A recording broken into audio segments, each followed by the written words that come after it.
There's another story breaking here, just to interrupt this in a little bit. I'm seeing a lot of comments about the New York Times obtaining private communications from Project Veritas that was given to them by the FBI. Whoa. Will Chamberlain is tweeting about this. Ooh. Tucker Carlson just did a segment about this. I was just looking at my phone as you guys were going at it, but this is a major story of the FBI leaking the private communications of Project Veritas. These are some of the preliminary reports, and giving it to the New York Times. That's the preliminary reports that are coming out right now. Will Chamberlain is reporting about the legality of it. I mean, this is just another horrendous example of a legal justice system that is becoming more bastardized and more political by the day. Yeah. I stated this in response. So there's a story that progressives are calling for a mistrial in the Rittenhouse case because the judge's phone played God Bless the USA.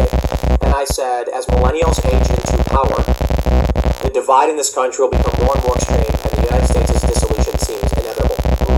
When the FBI raids a journalistic enterprise to leak their communications to another rival ideological institution, who then gleefully publishes that information, this is what I'm saying about cultural homogeneity. The journalists at the New York Times should have said, we will never publish this. That's an egregious violation. Instead, they're like, ooh, because they are... We are a culturally bifurcated society. Yeah. Will will Twitter allow people to tweet about it like the Hunter Biden laptop, or will they not allow tweets because it was obtained illegally? Remember, that's Twitter's standard. Their standard is you can't tweet about stuff that was obtained illegally. I think it's pretty clear what they're going to do, what fits with their agenda, with their narrative. But to be clear, the FBI, this is what Mike Cernovich is saying, quote, the FBI leaked attorney-client privileged communications from those devices to the New York Times. So this is a major story that's just developing right now that a lot of people have been telling me here in the comment section.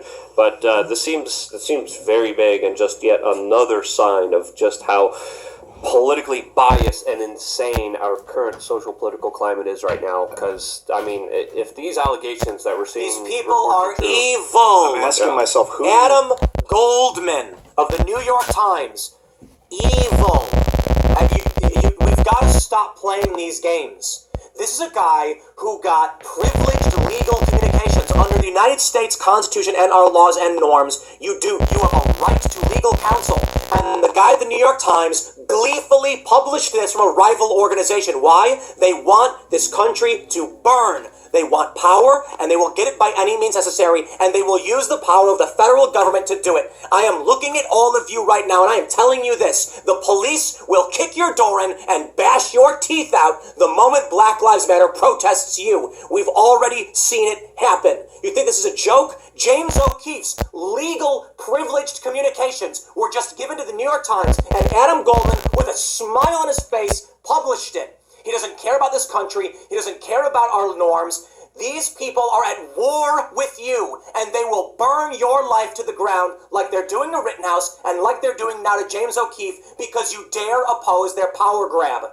This is not a joke, and it is getting worse. And in the next 10 years, as we enter the fourth turning and it escalates, it is going to get worse. James O'Keefe is a journalist. The federal government stole his privileged legal communications and gave it to the New York Times, who published it with a smile on their faces.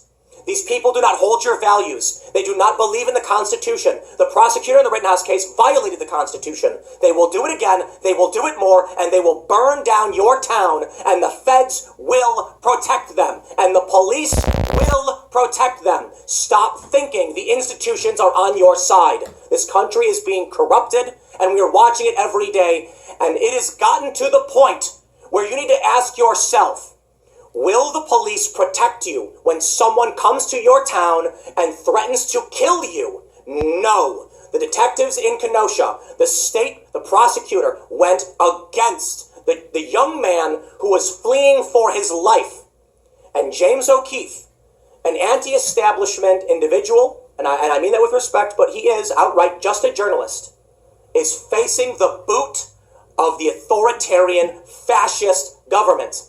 And it will get worse, and it will happen to you because you keep complying. And you keep saying, but my kids need food! And now inflation is here, and there's food shortages, and your kids aren't eating, and the schools are indoctrinating your kids. Now Now we see a turnaround with Youngkin because the parents are standing up. But too many people keep saying, as long as I keep filleting the state and dropping on my knees for the far left extremists, I will squeak by, and you will not. The police will come to your home. They will kick your door in, and they will arrest you, because the good cops have already started quitting. And like we saw in Seattle, the police arrested the man who was retreating from Antifa as Antifa approached him with clubs in hand. And they apologized to Antifa over it. Like we saw in the Chaz, when several men unloaded hundreds of rounds into an SUV, and then the extremists stripped the evidence from the vehicle, and none of those people are brought to justice. And now we are at the point where Project Veritas is having their private, privileged, legal communications leaked to the New York Times, who with a smile on their face violate all norms, all respect, and lack all scruples. And you think sitting back and complying will result in you getting by. You are wrong. I'm sick of this. Preach. Yeah, what do you do when the FBI